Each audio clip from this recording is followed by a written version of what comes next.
Howdy, folks. The older of my audience may recognize this as the Clapper, which was a sort of a popular home automation type device that I think came out in the early 80s.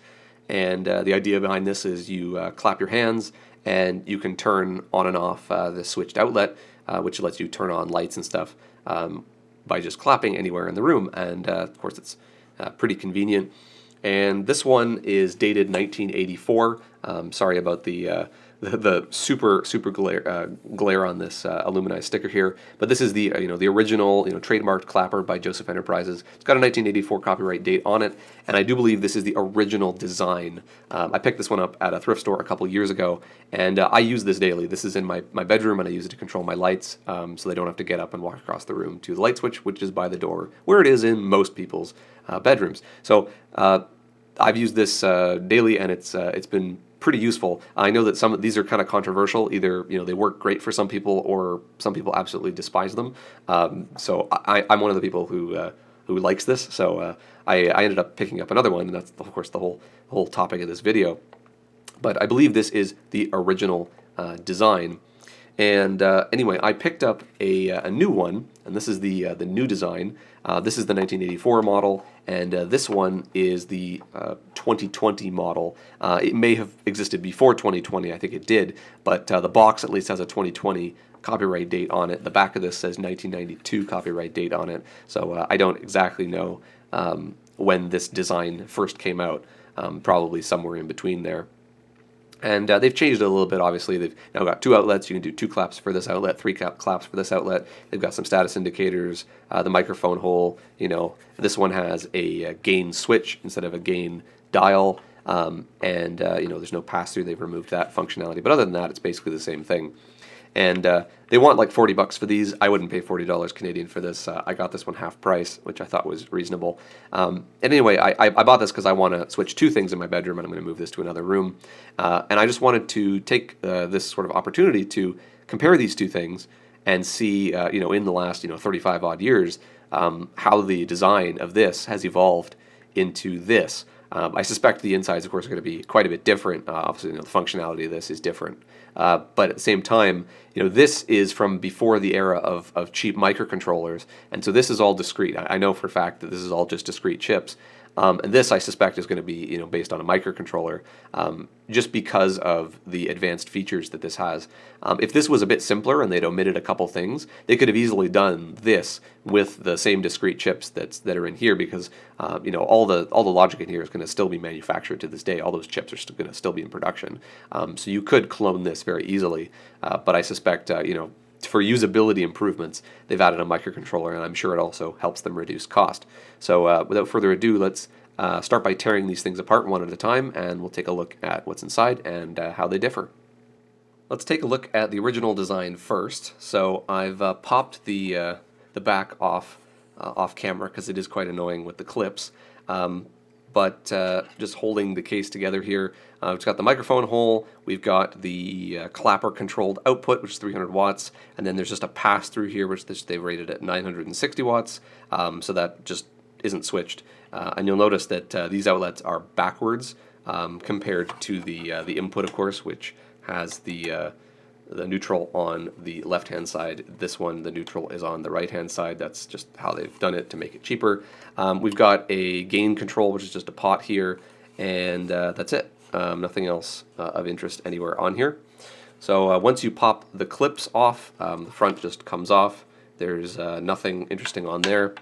And then we've just got a single board, and there's no fasteners. It's actually just friction, held in by friction of the plug here, so I can just separate this out. And again, there's nothing interesting on here, so I'll just move that off to the side. This is what's on the inside of the original design, and you'll notice that it's mostly dominated by this metal heatsink here for this device, which is a triac. Normally you see triacs in dimmers and things being used as a phase angle control device. In this case, it's just being used as a solid state switch to turn the clapper controlled outlet on and off, and needs that heatsink obviously to dissipate the amount of power, waste heat it generates when the device is on. And this is obviously going to be the primary limiting factor for how much power the load can take, and that's why they've rated this at 300 watts, likely due to heat dissipation capacity, and also for the track design. So I noted that the outlets are backwards on the output, and the reason is you can see the pins from the input. They go directly through, and they're soldered directly into the prongs for the tines for the output. And so the one on this side, which is the always on, you can see they've just got a trace here that just runs directly connecting them, and then they're connecting the line over through this jumper on this side, this jumper link, and it goes up to the triac, and then the triac comes back down and switches the line on this side. So that's how they're doing that. As far as other stuff, the power supply is just resistive, so they've just got these two big resistors here which are dropping the voltage. So this isn't a capacitive dropper like you'd see in modern stuff. It's a resistive divider, but it seems to work fine here. They've got a smoothing cap here. This is our DC filter, and I'm surprised that it is still functional. It hasn't been baked by the heat of this heatsink where it's nestled under. I haven't done anything to this, by the way, as far as electrical modifications. The only thing I had to do when I got this was I had to resolder one of these terminals. I think it was this one, because the solder joint had a crack in it. Other than that, I've done nothing to this, and it still seems to work fine. So as far as the design goes, it's pretty straightforward. Taking a look at the back here, you can see that there's the outline of 1, 2, 3, 4 dip package chips in here. And I'm not going to remove this heatsink because it's not really all that exciting. I'm not going to also go through the full reverse engineering of this. I'm not going to draw a schematic or anything like that. But the way that it works is pretty straightforward. So we've got our microphone here, and then we've got this chip here, which is an LM324. So that's just a quad op amp. It's probably the most common op amp in existence. And so they're probably using at least one of those as an amplifier from the microphone. And I'm also suspecting that they're using at least one of the other op amps as a comparator, because you can use an op amp as a comparator, and that's going to be acting like a threshold detector, because of course it's not detecting claps, it's just detecting loud sounds above a certain threshold. And this potentiometer here is either setting the gain of the op amp that's amplifying the microphone, or it's setting the comparator threshold level. Either one would work, so I'm not sure which one it's using, and again, I'm not going to reverse engineer it, but it's doing one of those things. And then from there, we've got 3 other chips, which you can see down there, and I'll just tell you what they are. I've been able to read them. So this one on the top, this is you can actually read that. That's a 4024, so that is a ripple counter. And that's probably being used. I wouldn't be surprised if there's a really slow RC oscillator on here, and they're using this to obviously time the multiple claps in succession. That's what I guess that's for. Down here there is a 4093, and this is a quad NAND gate. With Schmitt triggers. So the Schmitt triggers are probably important in this circuit, and that's probably doing some of the sort of the glue logic. And then down at the bottom, so this chip right here, this one is a 4013, which is a D flip-flop. So that's going to be storing the state of the system, whether the load is on or off, because of course they have to constantly keep a gate voltage present to keep this on. So the flip-flop's going to be used to store that. They also might be using that as part of the clap detection logic as well. But that's about it. That's really all that's on here. There's nothing more special than that. So you could build one of these if you wanted to. All these chips and everything are all still in mass production. It's just 4000 series CMOS and a triac. And yeah, you could totally build one of these. I doubt that their design patents on this are still valid 35 years later or so. So you could build one of these. I don't recommend it, but you could. And yeah, that's what's in the old one. So let's move on to the new one. this is the new clapper, and just as before, I've already popped all the clips on it. This one is significantly harder to get open than the old one. This took quite a bit of effort.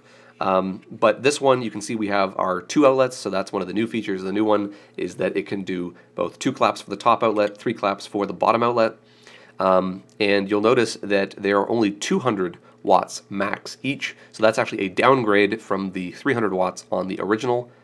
This one also has 3 LEDs, which can be used to indicate, clap detection, which is something that you probably could have just added to the original circuit. Because of that counter, you could also just have LEDs on the outputs and show the same thing. But they've got that here, which is nice. We've got our microphone hole here. The other thing that they've done is they've gotten rid of the potentiometer and they've replaced it with a 3-position switch. So rather than being able to dial the gain in, you just have 3 gain. Well, you have 2 gains. You have high and low, and then they have this away feature, which is basically like it's kind of like infinite gain. Any noise will set it off, but it actually acts differently in that mode, and that pretty much is an immediate giveaway that this has a microcontroller in it, because that feature would be probably not present if this was still using discrete logic. And the rear is just sort of the same thing, just a polarized, non-grounded plug. And they've got a different clip mechanism, of course, for this case. But popping this one open, this one actually does have some markings from the mold. And so this one, I think it's June 2020 manufacture date. So that'll give you a little bit of an idea when this was made. And again, same thing, friction fit. We just got the little slider cover for the switch. So again, friction fit, same thing, same date on the case. So I can just remove this and we'll put that to the side. And the first thing you'll notice is this is a pretty different looking design. Obviously it's a different form factor, but beyond that, the first thing you'll notice is we have 2 relays here, so they're actually using relays to switch the loads instead of a triac like they did in the previous design, so there's no need for a heatsink here anymore. There's also a big capacitor here, so this is going to be our capacitive dropper, so again, gone is the resistive divider for that. And the other thing you'll notice is there's this little board here with a chip on board, a little cob epoxy blob there. So unfortunately, we aren't going to know exactly what microcontroller is on here. And the reason they've done this, I think partially it's for form factor, but you'll notice that the main board here is single-sided, and this board, of course, is going to be probably double-sided. I don't think they're going to need 4 layers for that. And so this just allows them to get away with the absolute cheapest board possible, while still being able to break out a little microcontroller. And it also allows them to program and test these separately. So it makes a lot of sense. They just cut a slit in the board and then they just solder it on. So that's a smart way of doing manufacturing. A lot of products do stuff like that. In fact, your computer power supplies are very likely using a design like this because the main powered board is going to be single-sided, and then all the logic is done on a separate board. So what can we see here? Again, pretty straightforward. We've got the microphone and the 3-position switch, and they basically go directly into this board. This board has the blob, but it also has some discrete transistors on here. So I suspect what they're doing is they're just taking the microphone and then they've built a discrete amplifier here, and it's just feeding into this microcontroller's digital to analog converter, or analog digital converter, sorry, and they're using that to do the detection.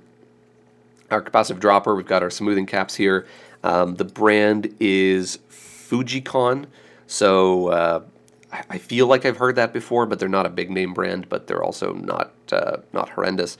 And again, the old one didn't seem to have any recognizable brand on it anyway, so seems to be fine. There's also a fuse on here, and this fuse is rated for 4 amps, which makes sense given a 400 watt max load here. And yeah, that's pretty much it for that side.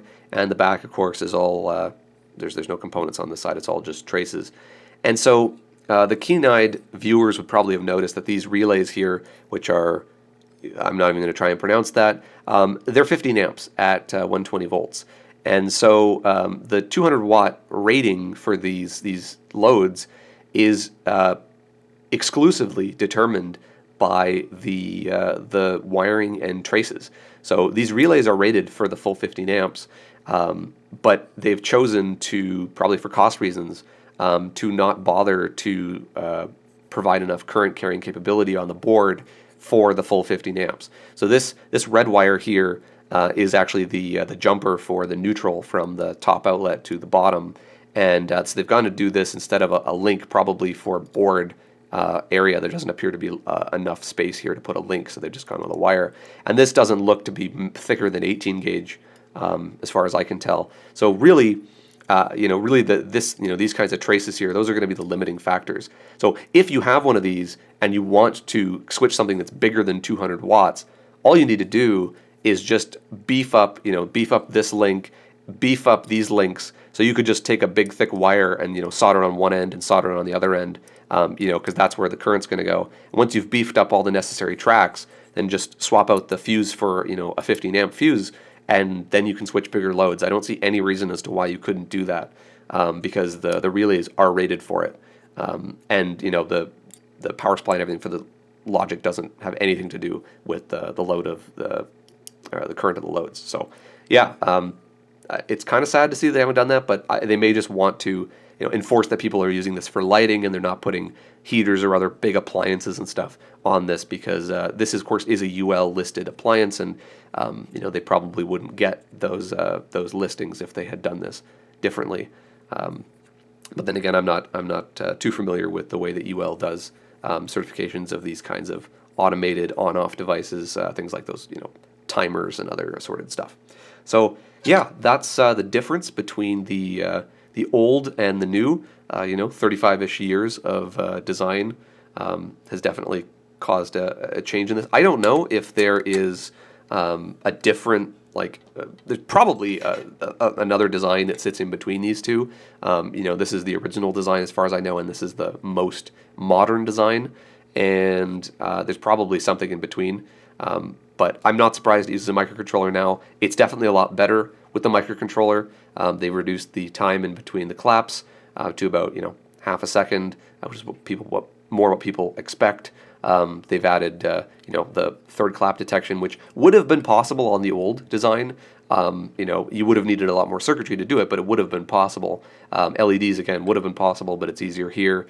So they've and I think that the relays were definitely a good idea. So this I like this a lot better. I'm a little disappointed on the current carrying capability, but for my applications, I don't need to switch more than 100 watts, so I'm perfectly fine with that. But it's interesting to see how they've changed this, and if you wanted to build something like this yourself, honestly, I wouldn't recommend cloning this design, even though I'm sure there's a schematic online. Honestly, if you were going to do this, I would more clone this design and then just write some, write a firmware for your own microcontroller and do it yourself.